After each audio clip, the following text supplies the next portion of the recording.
I was reading that sutta of Arahant Talaputta. Do you remember it? With the... He was that comedian actor. That one with his Arahant in that poem, and he's saying how he wanted to live. When will I live in the forest? He's fantasizing and about enjoy the romanticizing about the mossy rocks and. Yeah, when will I hear the But then when he was crying? there, the mind wants to go back to lay life. Yeah. And then he says, no, he won't.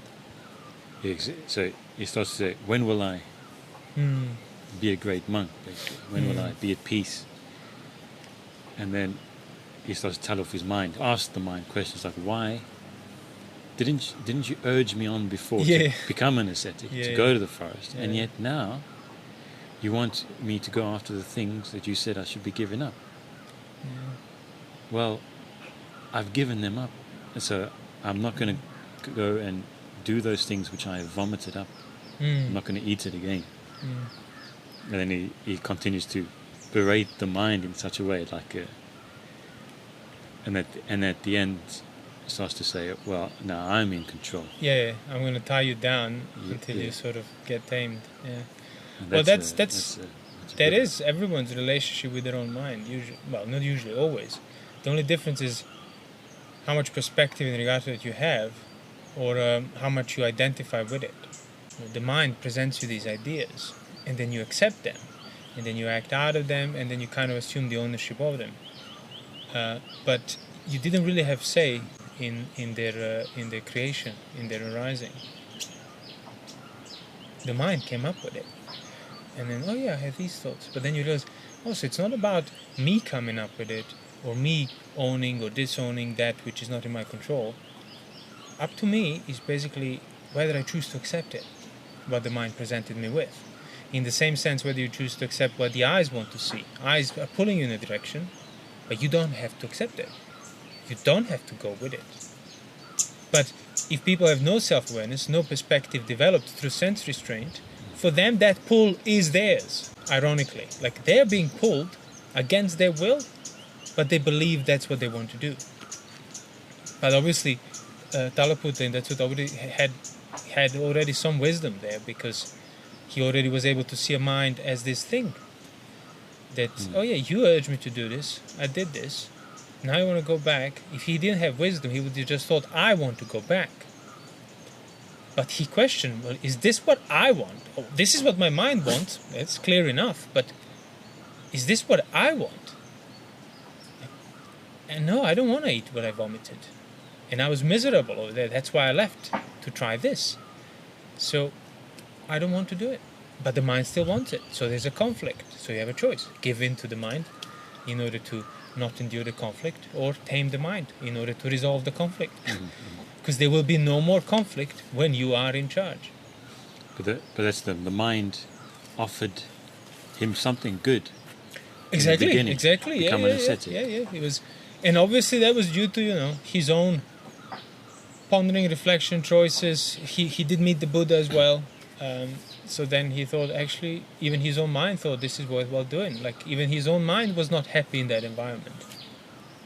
Which is why it presented him with these romantic ideas of the forest and the jungle. But then when the reality of those romantic ideas sets in, the hardship, enduring the elements of the insects, then the mind changed itself. I changed my mind. I want to go back. My mind has changed. He wants to go back, but shall I follow it? No. That's like what we were saying. You start seeing yourself as this creature, the 5-6 sense animal, that senses will operate for as long as you live. They will want to pull you in the direction they want to go. But it's you to stop gratuitously identifying with them and giving in to their pressure. And then they'll obey, eventually. How long that will take is how much effort you put in. And the chief is the mind. That's the animal which really exactly needs to be. The mind directs all the other animals, and the mind is basically that which is the hardest to tame, but it's still the same principle. So you recognize you have such and such thoughts, but then you reflect further, like the mind, like when the mind is sort of interested in sensuality, for example, the mind will not think about the ugly aspects that are simultaneously there. But you can make it do so. So that's what he decided to do there. No, I will tie you down, this mind, and I'll stay where you told me to go. I accept that. That was a good idea, thank you. But now, we're not changing this. We're going to stay here until you listen to me, not other way around. So it's not about not having those thoughts. It's not about preventing them from arising. I shouldn't be thinking this. No. It's not up to you what you think. It's up to your mind. But you should not be acting out of it, acting upon it and accepting it without further consideration. That's on you. So you know exactly where the line is. Oh, this is not my responsibility. I can come with whatever he wants. But I will not entertain it, encourage it if it's unwholesome. It's up to you to choose. Well, it's up to you to choose to accept the offer of the mind or not, to go with it, along with it, to act upon it or not. And it's up to you to choose whether to allow mind to keep dwelling and revolve. Like, it needs your input, it needs your encouragement to keep revolving around, say, sensuality or something. So you should develop the perception of danger in those thoughts. So while the mind is thinking those thoughts of sensuality, you are not wanting them because they're dangerous. Not like, I will have mind never think that again. That might be the final outcome of you being completely dispassionate towards what your mind presents you with. But until then, the mind will be presenting you with stuff, same as any other sense will be presenting you for what it wants to do. So you must not welcome it if you know it, if you see that it's rooted in sensuality, ill will, or distraction. So that doesn't mean, I don't want it, let make these thoughts go away. No, it means I don't want it, now I have to endure this unruly mind that it's trying to harass me with its thoughts. You were saying the other day about, and there is a sutta on that greed is mildly blameworthy and slow to fade. Hatred is very blameworthy, quick to fade. Delusion is very blameworthy and slow to fade. Yeah. So delusion is the worst. It's the subtlest. It's the most it's the most primordial out of three, really. So the practice, if you want to practice getting rid of delusion. Yeah. Well, I think the most, or certainly fairly important thing is to make sure that it's not misunderstood. Because, people, like lust is obvious, greed is obvious. Well, obviously on the level of idea. Like people, when you say greed, people know, okay, that's greed. But when you say delusion, I think more often than not, people would think of it as like some sort of confusion, ignorance of something you don't know. So you're deluded in some, almost like a metaphysical sense. And then when you become enlightened, now you penetrate it through the delusion, and the secrets have been revealed, and there is no more delusion in you. So it's not something, some piece of information that you don't have. It's existential attitude that you have towards your senses, towards the sense organs, the delusion. That's why I often say delusion/distraction, because it's an active thing. It's not, oh yeah, delusion, it's somewhere there. I'm working through these methods and techniques, and I'm reading the suttas, and somehow I'm affecting this accumulated delusion at the back of my mind. No, delusion is something you do here and now. In the same sense, greed is something you would be doing here and now, or be liable to it. And anger is something you will be doing here and now, or be liable to it. That's why it's greed, aversion, delusion. So it's on the same practical basis of something that you welcome and act upon and accept and don't see for what it is. It's not like something you don't know. It's basically something that you keep doing that is mistaken towards the senses, towards engagement with the world. The attitude of... Well, the attitude of distraction. It's about that, the movement of distraction, the movement of having something to do, for example. A good indicator, as we spoke before, would be to measure it with boredom. If somebody who is easily bored means you have accumulated a lot of delusion, they will be hard to see and hard to fade. If you never get bored, well, you're probably at least anagami or maybe an arahant. That there is no pressure of non-activity at all. No pressure to do anything. No pressure to look away or distract yourself from nothing happening, nothing being felt. So practically speaking, boredom is a good way to practice as well.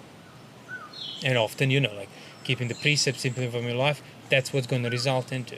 But see, then you have the problem of people don't see boredom as an indicator, and they certainly don't see a delusion as an attitude that they still cultivate despite their commitment to precepts and commitment to suttas and commitment to meditation. So then they always try to deal with boredom. So even when they're practicing, your meditation technique becomes something you do on account of avoiding boredom. Your reading the suttas, study, scholarly work becomes something you do on account of avoiding boredom. So yes, you need to know the suttas, you need to collect this information in order to know what to look for.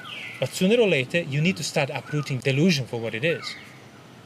And for that, you need to endure and not depend always on some activity to keep you occupied and engaged and basically connected to the senses. Say you decide to get bored, so switch your phone off, no interest in anything, close your doors, pull the shutters.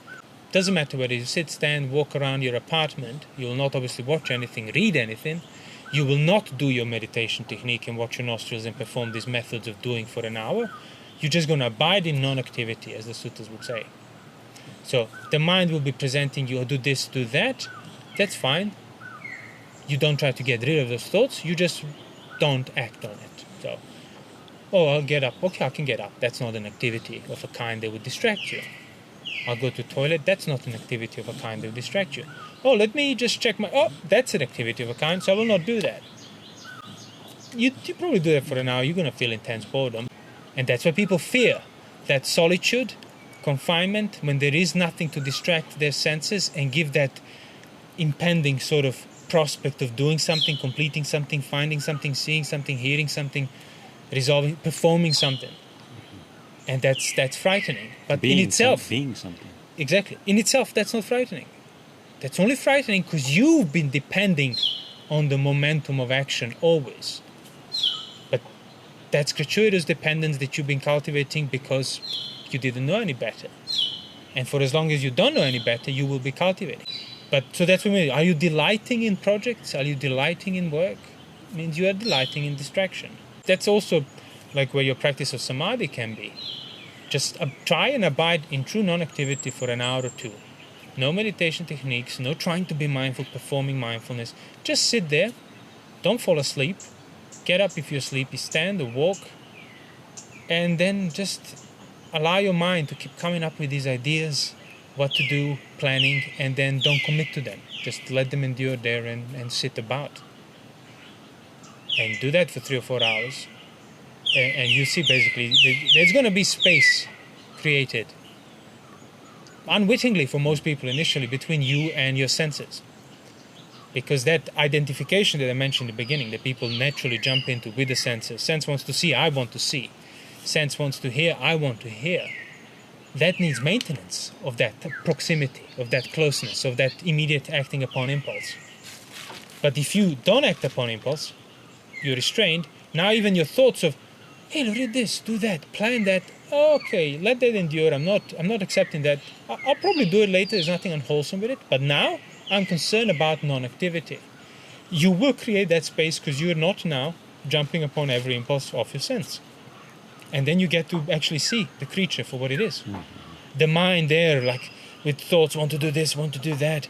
The monkey mind, all the eye, all these animal comparisons to the senses. You get to see it because you stop being kind of driven by them like on a close leash.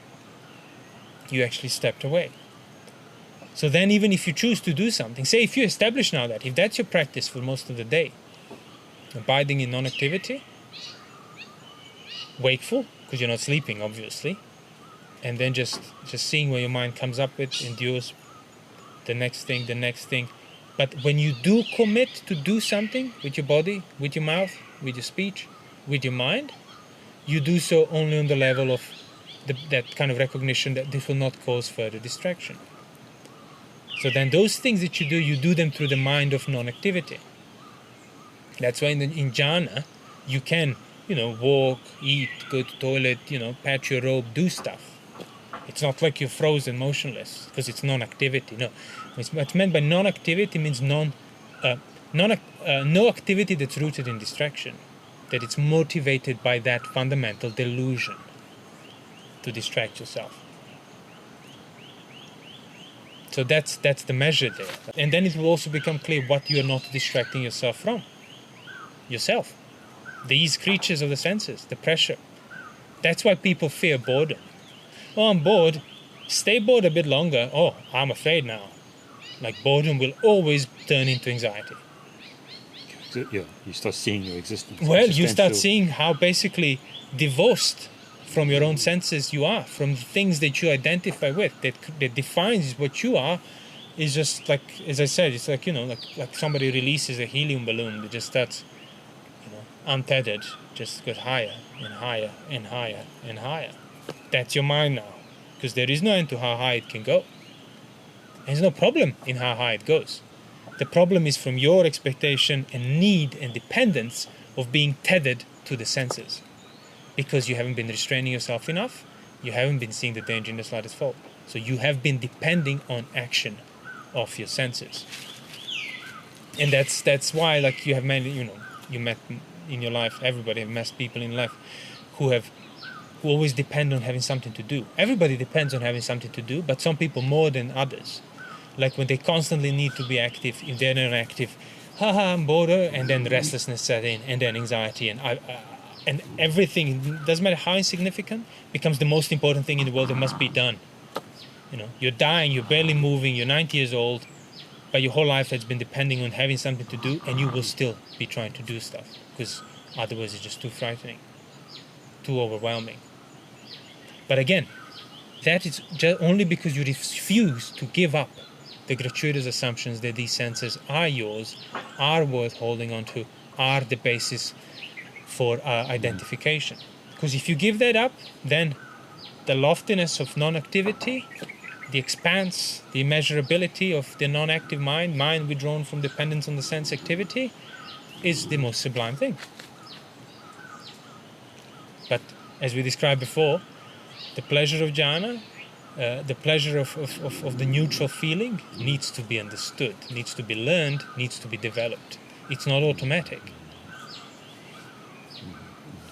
And by the way, that's why, like, say you haven't had anything to do for 5 hours, you were confined in a room, and then now you're released. And doesn't matter, even the most dirtiest of the chores, you have to go and clean the toilet, you will enjoy it. Because at least there's something for you to do, if you're still dependent on the action. Yeah. And you realize now the pleasure of having something to do is determined from how far your mind has went away. How far has it withdrawn? But then you see people who never experience boredom because they always have something lined up to do and distract themselves with. They are people who then double down even more onto sensuality. Because there's nothing, by the way, there's nothing sensual with cleaning the toilet. And it isn't. So you just enjoy the action in itself because the boredom was a bit too much to handle. But say you never really experience boredom, you never experience any separation from the senses, like stepping back, no perspective in regard to it. All you do is engage with the senses. That's when you now need even more engagement for any sense of pleasure. And that's why the more you engage with sensuality, the less pleasure you feel, the more you need to engage. But say you've been withdrawn from sensuality for a long time, even a little bit of engagement with the sense will be very agreeable and pleasant. But that doesn't constitute sensuality. Engagement with the sense in itself doesn't constitute sensuality. The further now you have distracted yourself, you use the engagement with the senses basically for the basis of your own self-delusion from yourself. Now you seek the further pleasure of the sense objects. That's where your sensuality sets in. That's where the Buddha described the difference between pleasure that is underlined by more craving, by lust for more pleasure, and pleasure that isn't. So pleasure of cleaning the toilet is not underlined for more pleasure to do it. It's actually determined by the fact that you haven't been engaging with sensuality. And you don't need to fear that pleasure. But you need to be careful though, because you will then be trying to find out random things to do because they're not sensual, but they can become distracting. And if they do, then your mind will start thinking sensual thoughts. It goes in that direction. Exactly. Yeah. Goes further in that direction. And that's why the same principle taken even further. Now say you don't fear the boredom anymore, you don't fear the neutral feeling, it's not felt unpleasantly because you understood it. You basically live withdrawn from sensuality, you have developed the jhana, so your mind is now even more established upon the greater separation from the senses and sense pulls and so on. That's why then, from that perspective, even enduring discomfort will be felt like divine pleasure. So from point of view of boredom, cleaning at the toilet will be felt extremely exhilarating. From point of view of jhana, physical endurance of torture, rough robes, bare food and medicine, living under the root of a tree will be felt absolutely like the finest robes, the finest food, the finest medicine. It's the same principle. Determined by how much your mind is withdrawn, that determines how pleasantly engagement will be. Not in itself. That's why for some people, like the whole world of sensuality, whatever they want, they feel numb because they've been engaging with that level of senses for so long. Mind is not withdrawn. So it's the same principle of withdrawal. In boredom, if you work through the boredom, don't act out of it, endure it, even endure that anxiety if it arises, then even chores will be seen as agreeable, as fine. And you will still not lose, not unless you choose to, you will not lose that recognition that, the non-activity state of mind that has arisen on account of enduring boredom and not acting upon the sense, see, because of that, I have pleasant abiding here and now when I do have to engage with the senses. Now you develop that further into a jhana. Now, even if you don't do any chores, just enduring the elements will be agreeable, will be seen pleasantly from the point of view of mind so withdrawn. And that's what the Buddha encouraged Venerable Anuruddha in that sutta. Said, practice jhana so that the rough robes you wear will feel like silk because of the mind of jhana, mind of withdrawal from the senses. So that's what I mean. You don't need to fear, but so me enjoying these rough robes, that's sensuality. That's only a person who is not free from sensuality would use that as a reference and think that everything is sensuality. Because that's the only reference you have. And even the Buddha himself initially thought that pleasure of that withdrawal is unwholesome, but then says, wait, why do I fear this pleasure that is not connected with that double down pleasure of sense objects that you have to be craving for more if you engage with? It's always underlined by more. This is not underlined, so why do I fear it? What if I don't fear it? And then he realized it shouldn't be feared. So if you're enjoying the living in the jungle, wearing the rough robes and enduring insects, if you find that agreeable, you don't need to, that's sensuality, because it isn't. That agreeability of it is determined by your state of loftiness of your mind. So you're not distracting yourself, you will inevitably find things enjoyable. If you develop jhanas, as they did in the suttas, even like the extreme physical rotting guts and stuff, like, no, it's all right, I'll endure this, no problem. Because my mind can obtain jhanas at will. In other words, my mind can re-establish itself as fully withdrawn and independent of any sense at will. How can I be bothered by anything that comes through any sense? When Mahakassapa was offered by the Buddha, because he was already old, to leave the rough forest, stop living, keeping all those Dhutanga ascetic practices, because it's too much. And the Buddha said, you did your work, there's really no need for this. Come on, I get plenty of robes, plenty of food, plenty of lodging, I'll pass it down on to you. There's really no need for you to torture yourself. He says, no, Lord, this is not a torture. Whoever can obtain jhanas at will, this is what they want to do. This is where their joy is. And then they will say, you're truly practicing for the sake of future generation. In other words, that's the inspiring thing to do. You don't need to do it. There is no further Dhamma to be developed. You completed everything. Now you do it for the sake of pleasure and joy that you find in it, because you can obtain jhanas at will. And he, there are no records of him how he died, but he must have died in the same environment. He never left the hardship and ascetic practices, because they were not. The relativity of hardship and endurance determined by how much your mind is withdrawn from these things or not. And that's why it's not incidental that boredom is always that fundamental thing that nobody wants to deal with. Even people that practice the practice of Dhamma becomes something you do to avoid that sinking into that boredom. So yeah, say you've been sitting for 3 hours, closed in your room, everything switched off, no notifications, no activity, and you want to get up and drink tea. Fine. Now your mind wants to overthink it, wants to get into details. That's what you don't welcome. Doesn't mean I will never drink tea again. And but you see the it line. will not, exactly, you will not lose the sight of yourself, which means even making of the tea will not become a basis for that self-deluding, whereby you become unaware of yourself and you fall into the identification of the senses you're engaging with. You still maintain that distance, the right perspective. If you are living in such a way, non-distraction, doing things not to distract yourself, your life becomes simple. Naturally, sure. Naturally sure, results becomes in simplicity. Yeah. The amount of proliferation and elaboration towards the senses and engagement with it, that will have to diminish. That would fade.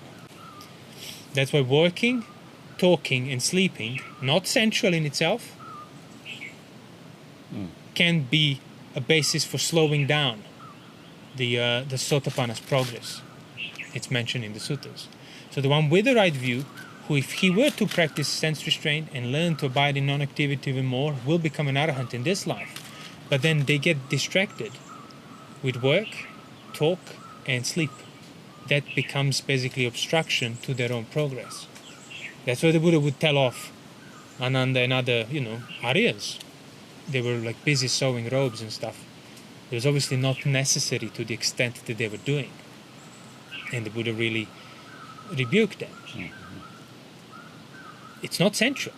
Enjoying work is not sensual. Enjoying talk is not sensual, unless obviously the talk is about sensuality. If you lose the context, and if you don't maintain that transparency in regard to the motivation behind engagement with work, talk, and sleep, it will become a basis for maintaining.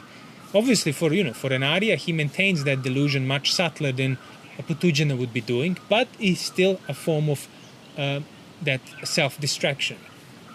And all he would need to do is not engage, or not allow himself to be engaged with work for the purpose of distraction, talk for the purpose of distraction, and sleep for the purpose of distraction, and he will progress towards Nibbana. No other effort he needs to make, because he already understood. The effort of non-activity. Well, exactly. It's the effort of protecting the mind of non-activity.